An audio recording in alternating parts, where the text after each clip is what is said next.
ابھی بھی میرا کو اپنے ذہن سے جھٹکتا وہ بیڈ سے اٹھتا، الماری سے اپنے لیے کمفرٹیبل بلیک نائٹ سوٹ لیے فریش ہونے اور واش روم کی طرف بڑھ چکا تھا۔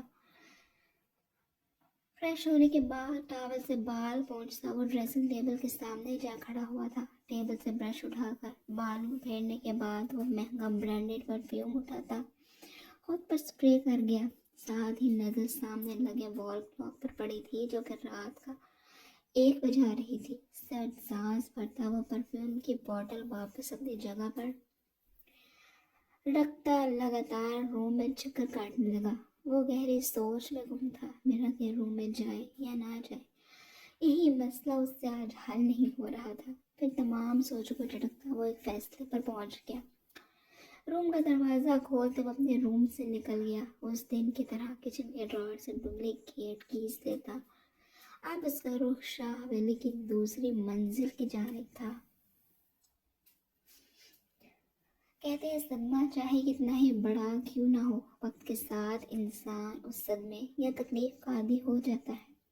وقت انسان کو اس تکلیف کے ساتھ جینا سکھا دیتا ہے، یا یوں کہنا چاہیے کہ وقت کے ساتھ صبر آ ہی جاتا ہے، مگر اس تکلیف کے عادی ہونے تک کی مدت، اس کا وقت کتنا ہوگا، یہ کوئی نہیں بتاتا۔ میرا کے ساتھ بھی یہی معاملہ تھا۔ وہ نہیں جانتی تھی کہ اسے صبر آتے آتے کتنا وقت لگنے والا تھا، نہ جانے کتنا عرصہ لگنے والا تھا اس تکلیف کا عادی ہونے میں۔ ابھی تک تو ہر گزرتا لمحہ اس کی تکلیف کو مزید بڑھا رہا تھا۔ آج تقریباً ہفتے سے اوپر ہونے والا تھا اس واقعے کو رونما ہوئے۔ جسم پر موجود اس شخص کے لیے زخموں کے نشان کافی حد تک مدھم ہو گئے تھے، مگر روح پر لگے زخموں سے خون ابھی بھی رس رہا تھا۔ مزید یہ کہ آنے والا ہر لمحہ اسے مزید خوف زدہ کر رہا تھا۔ زاویار شاہ کا خوف، اس کی جان لیوا قربت کا خوف، انچاہے لمحات کا خوف۔ وہ اس سب سے دوبارہ نہیں گزرنا چاہتی تھی، اس لیے وہ بار دا جان سے زاویار شاہ سے خلا لینے کی درخواست کر چکی تھی، جس پر وہ بھی حامی بھر چکے تھے، مگر نہیں جانتے تھے کہ اب والے زاویار شاہ اور پہلے کے زاویار شاہ میں زمین آسمان کا فرق ہے۔ نہ تو وہ پہلے والا سلجھا ہوا سب کچھ سمجھنے والا زاویار تھا، اور نہ ہی اب حالات اس کے مخالف سمت تھے۔ اس لیے اس بات کا فیصلہ تو آنے والا وقت ہی کرنے والا تھا۔ سارا دن وہ اپنے روم میں دیواروں کو تکتے گزار دیتی تھی۔ سونے جاگنے کے وقت کا تعین اس نے کرنا ہی چھوڑ دیا تھا۔ کچھ لمحوں کے لیے اگر نیند آ بھی جاتی تو بند آنکھوں پر وہی منظر پورے جوش سے لہرانے لگتا تھا۔ وہ اذیت بھرے لمحے سے ہوش سے بیگانہ ہونے ہی کہاں دیتے تھے۔ آج بھی تھوڑی دیر پہلے ہی ساریہ بیگم اسے دودھ کے ساتھ سلیپنگ پلز دے کر گئی تھی، جس نے اسے کچھ ہی لمحوں میں ہوش سے بیگانہ کر دیا تھا۔ اس کے سونے کے بعد ساریہ بیگم کتنے لمحے مرحا کے کملائے ہوئے چہرے کو دیکھتی رہی تھی۔ پیلا پھٹک چہرہ، آنکھوں کے گرد ہلکے بے حد نمایاں ہو رہے تھے۔ سرد آہ بھرتے وہ جاتے اس پر اچھے سے لحاف اوڑھ کر روم کی مین لائٹ آف کرتی، ڈیم لائٹ آن کر گئی تھی۔ اس لیے مرحا شاہ اس وقت کمبل میں دبکی سوئی پڑی تھی۔ زاویار شاہ آہستہ سے دروازہ کھولتا روم میں انٹر ہوا تھا۔ خاموشی سے اندر آتے دروازہ پیچھے اچھے سے لاک کر گیا تھا۔ پھر مڑ کر دیکھا تو نظر سامنے بیڈ پر لحاف میں دبکی مرحا پر پڑی تھی۔ آج بھی ڈم لائٹ میں کمرے کا ماحول ہو بہو اس رات جیسا وسو خیز تھا۔ اس کمرے کا مکین آج بھی پرسکون نیند لے رہا تھا، اور وہ آج بھی اس رات کی طرح بے سکون تھا۔ کیوں؟ بے سکونی صرف اس کے حصے میں کیوں آئی تھی؟ اس سوچ نے گویا اسے مزید بدلے اور غصے کی آگ میں جھونکا تھا۔ مگر سوال یہ تھا، زاویار شاہ کو آج بھی اس کمرے، اس ماحول اور اس کمرے کا مکین سب ویسا ہی لگ رہا تھا۔ افسوس ہی افسوس تھا۔ جیتے جاگتے وجود میں زندگی کی رمق ختم کرنے کے بعد بھی زاویار شاہ کی بے سکونی قائم دائم تھی۔ حیرت ہی حیرت تھی، یعنی بے حسی کی انتہا ہو گئی تھی۔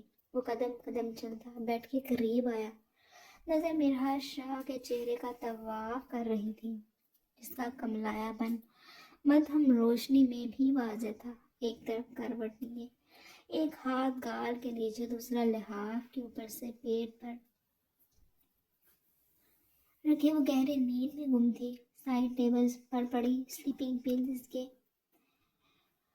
اپنے اونچے سائے تلے آتی چھپ گئی تھی۔ کچھ لمحے اس کو بے تاثر نظروں سے گھورنے کے بعد وہ بیٹھ کے دوسری طرف آتا، لحاف ہٹاتا، پلین بلیک کور والا تکیہ قدر نیچے کی طرف لگاتا، بیڈ پر لیٹ گیا تھا۔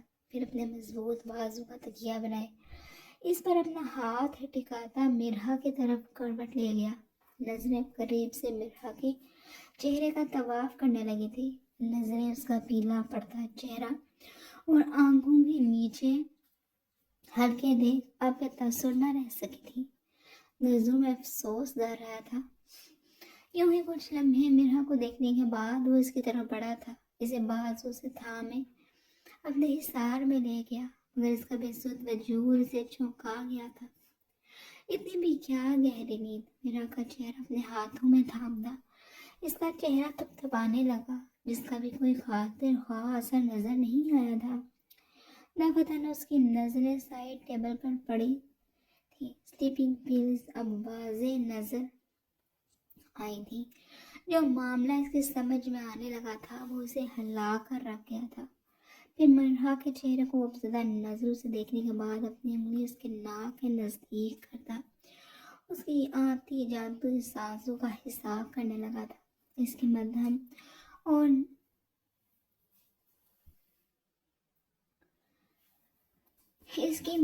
اور نارمل چلتی سانسیں محسوس کرتے اس لیے حوصلہ ہوا تھا۔ باقی کا حساب کتاب صبح پر چھوڑتے مرحا کو اپنے بازو میں لیے بیک گراؤنڈ کے ساتھ ٹیک لگا گیا، پھر اپنے دونوں کے اوپر لحاف اچھے سے اوڑھتا لیٹ گیا تھا۔ مرحا کی مدھم گرم سانسیں زاویار شاہ کو اپنے گردن پر محسوس ہو رہی تھی۔ وہ نظریں لائٹ مدھم لائٹ پر مرکوز کیے اسی پوزیشن میں لیٹے لیٹے سوچتے جانے کب خود بھی نیند کی آغوش میں چلا گیا تھا نہیں جانتا تھا۔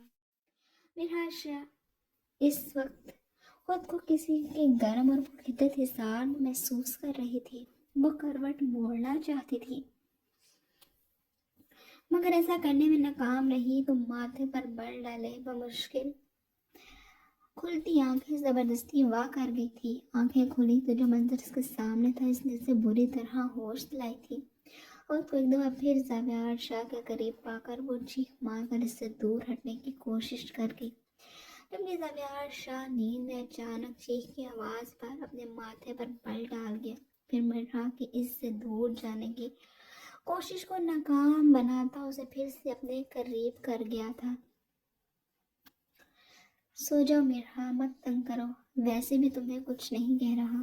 مرحا کو لگاتار اپنا حصار توڑتے دیکھ وہ آنکھیں موندے ہی اسے تنبیہ کر گیا تھا، چھوڑے مجھے، مگر وہ لگاتار اپنے گرد سے زاویار شاہ کا بازو ہٹا رہی تھی۔ اس لگاتار کوشش پر زاویار کے ماتھے پر بل پڑے تھے۔ نیند سے بھری سرخ وسیلی آنکھیں لیے وہ مرحا کو لگاتار گھور رہا تھا۔ اس کے بازو پر زاویار شاہ کی گرفت ڈھیلی پڑی تو مرحا بغیر وقت ضائع کیے لحاف اپنے اوپر سے ہٹاتی بیڈ سے اٹھنے لگی تھی۔ زاویار شاہ کونے کے بل اٹھتا سرخ نظروں سے لگاتار اس کی کارروائی دیکھ رہا تھا۔ اس کو بیڈ سے اٹھتا دیکھ اس کی کلائی جکڑتا بیڈ پر گراتا اس پر قابض ہوا تھا۔ کیا تکلیف ہے تمہیں؟ میری بات تمہارے دماغ میں نہیں بیٹھتی کیا؟ زاویار شاہ مرحا پر قابض ہوتا اپنی رسیلی آنکھیں مرحا کی نیند کا خمار لیے گلابی پڑتی خوفزدہ آنکھوں میں ڈالتے گھٹرایا تھا۔ مرحا بغیر کوئی جواب دیے نظریں اور چہرہ دونوں پھیر گئی تھی۔ ادھر دیکھو میری طرف، کیا بکواس کی تھی میں نے؟ زاویار شاہ سختی سے اس کا چہرہ اپنی طرف موڑتے استفسار کرنے لگا تھا۔ آپ کی بکواس سننے کی میں پابند نہیں ہوں، وہ ہمت کرتی کانپتی آواز میں بولی تھی۔ پھر وہ زاویار شاہ کی سرخ آنکھوں اور سرخ پڑتے چہرے سے نظریں ہٹا گئی۔ ایک ہفتے ڈیڑھ میں بہت پڑھ نکل آئے ہیں تمہارے، مگر مجھے یہ کاٹنے بہت اچھے سے آتے ہیں۔ بتاؤں تمہیں سمیت میری بکواس کہ تم میری کس چیز کی پابند ہو۔ اس پر برستا آگ اگلتا وہ اپنے قریب کرتا اس کے ہونٹوں پر جھکنے لگا تھا۔ زاویار پلیز۔ میرا اپنی آنکھوں میں نمی اور التجا لیے زاویار کے ہونٹوں پر اپنے ہاتھ رکھتی التجائیہ انداز میں بولی تھی۔ زاویار اس کی پرنام التجائیہ نظروں میں دیکھتا ساکن ہوا تھا۔ کھڑکی سے چھن کر آتی روشنی اس کے چہرے کا پیلا پن، آنکھوں کے گرد ہلکے کانپتے ہونٹوں اور آنسو سے بھرا چہرہ مزید نمایاں کر رہی تھی۔ کوئی بھی بکواس کرنے سے پہلے اپنی حالت دیکھ لیا کرو۔ ابھی تو چھوڑ رہا ہوں، مگر اگلی دفعہ مجھ سے ایسی کوئی توقع مت رکھنا، اس لیے سوچ سمجھ کر بولنا سیکھو۔ جو تمہارے حق میں ہی بہتر ہوگا۔ اس کی حالت کے پیش نظر وہ پیچھے ہوتا بیٹھتا بیک گراؤنڈ کے ساتھ ٹیک لگا گیا تھا، مگر نظریں اب بھی مرحا شاہ کے چہرے پر مرکوز تھی۔ اس کے اٹھنے پر مرحا جو قدرے ایزی ہوئی تھی، مگر اس کی اگلی بات اس کے رہے سہی اوزان بھی ہٹا کر دیے تھے۔ ابھی تو جا رہا ہوں، مگر رات کو میں ایک بہانہ نہیں سنوں گا اور آ کر تمہاری فرمائشوں کا بھی کوئی حل نکالتا ہوں۔ وہ بیڈ سے اٹھتا، بکھرے بالوں میں ہاتھ پھیرتا روم سے نکل گیا تھا۔ اشارہ مرحا کی خلا والی بات کی طرف کرتا وہ اسے اچھے سے وارن بھی کر گیا تھا، جو وقتاً فوقتاً بلال شاہ کے ذریعے اس کے کانوں تک پہنچ چکی تھی، جبکہ مرحا شاہ اپنے دونوں ہاتھ اپنے چہرے پر رکھتی پھوٹ پھوٹ کر رو دی تھی۔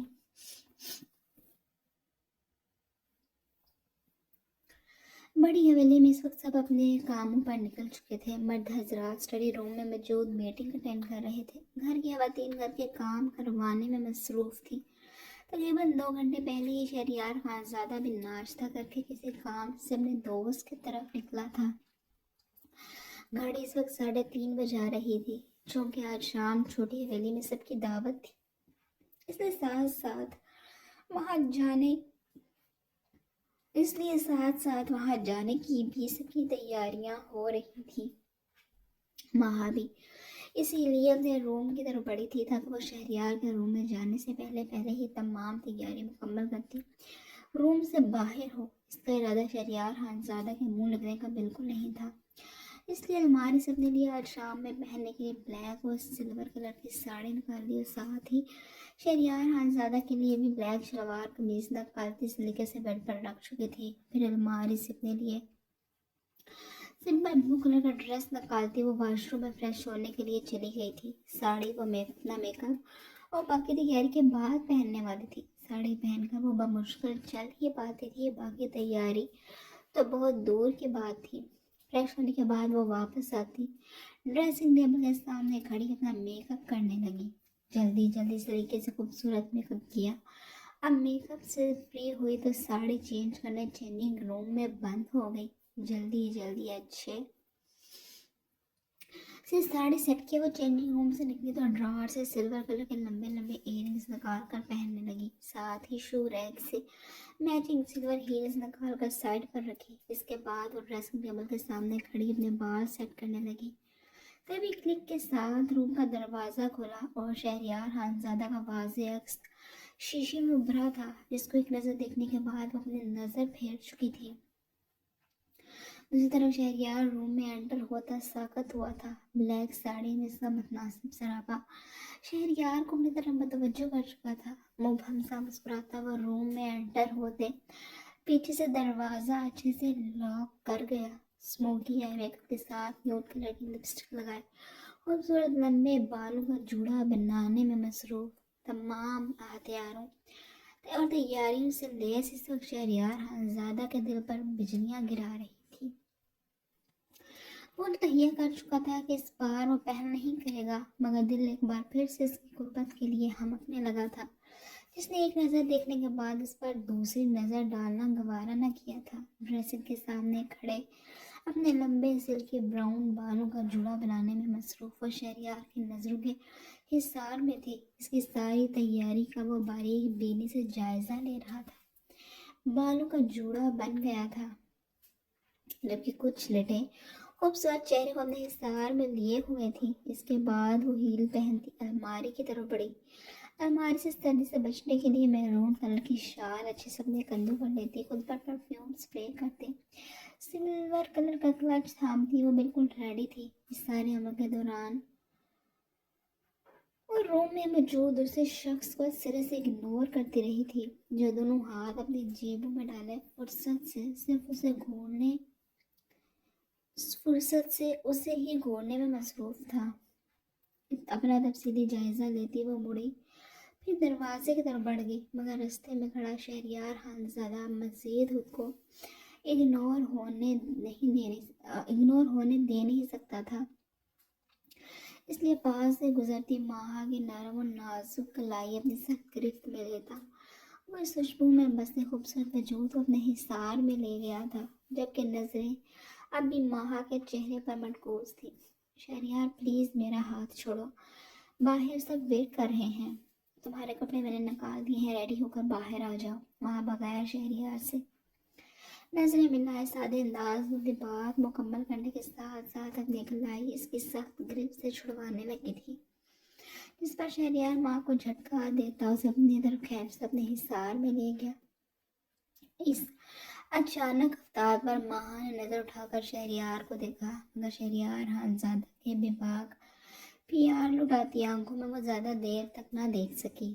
چینج یور ڈریس، وہ ماہا کا نظریں چرانے پر سنجیدگی سے بولا تھا۔ مگر کیوں؟ وہ حیران ہوتی آنکھیں اس بار اس کی آنکھوں میں گاڑتی بولی تھی۔ کیونکہ میں کہہ رہا ہوں، دو بدو جواب آیا تھا۔ پلیز شیری، پہلے ہی بہت دیر ہو رہی ہے، باہر سب ہمارا ویٹ کر رہے ہیں۔ ماہا نے اسے وقت کا احساس دلایا تھا کہ وقت کم ہے، اب وہ دوبارہ سے تیاری نہیں کر سکتی۔ تو میں کیا کروں؟ جو کہا ہے وہ کرو۔ بغیر ماں کے بات کو سمجھے وہ اپنی بات پر اڑا ہوا تھا۔ ماہا اس کی ہاں ماہا کی ضد پر دانت پیس کر رہ گئی۔ کم آن شیری، اتنے ٹپیکل مت بنو، اپنی حرکتیں جیسے تمہیں پتہ نہیں۔ جو شرمندگی تمہیں مجھے اس ڈریس میں باقی سب کے سامنے جاتے دیکھ کر ہوگی، یقین کرو یہ اس شرمندگی کا 2% بھی نہیں جو تم مجھے کچھ دن پہلے شاہ رخ خان بن کر اس روم میں لانے پر سب کے سامنے کر چکے ہو۔ ماہا یہ سمجھی تھی کہ شاید اس کو ٹپیکل مردوں کی طرح اس ڈریس سے مسئلہ ہوگا، اس لیے پورا غصہ کرتے ہوئے اس کی اپنی حرکت پر شرمندہ کرنے کی ناکام کوشش کرتی بولی تھی۔ ماں کی بات پر شہریار گہرا مسکرایا تھا۔ تمہیں کس نے کہا کہ مجھے تمہارے اس ڈریس میں سب کے سامنے جانے پر شرمندگی ہوگی؟ اور اپنی مسکراہٹ روکتا ماہا سے سوال کر بیٹھا تھا، جس پر ماہا شہریار کو سوالیہ نظروں سے گھورنے لگی تھی۔ شہریار اس کی ادا پر مزید خود پر قابو نہیں پا سکا تھا، اسی طرح سے جھکتا ماہا کے لبوں پر اپنا لمس چھوڑتا پیچھے ہوا تھا، جس پر ماہا کا چہرہ پل میں سرخ پڑا تھا اور لمبی لمبی مسکارے اور میک اپ سے سجی پلکیں سرخ رخساروں پر چکی تھی۔ میری جان، میں تمہیں شرمندگی سے بچانا چاہتا ہوں۔ تمہارے اس روپ کو دیکھ کر میں زیادہ دیر خود پر کنٹرول نہیں کر پاؤں گا، پھر سے کوئی ایسی حرکت کروں گا جس سے تمہیں شرمندگی ہوگی۔ اینڈ ٹرسٹ می، اس دفعہ شاہ رخ خان نہیں بلکہ عمران ہاشمی بننے میں مجھے دیر نہیں لگے گی۔ ماں کی بڑی بڑی خوبصورت قدریں زیادہ کھلی آنکھوں میں شہریار دیکھتا اپنی مسکراہٹ رکھتا اس کے کان میں جھومتا بولا تھا، مگر آری بات اس کے ہوش ٹھکانے لگا گیا، جس پر وہ ایک دفعہ پھر سے نظریں چڑھاتی پلکیں جھکا گئی تھی۔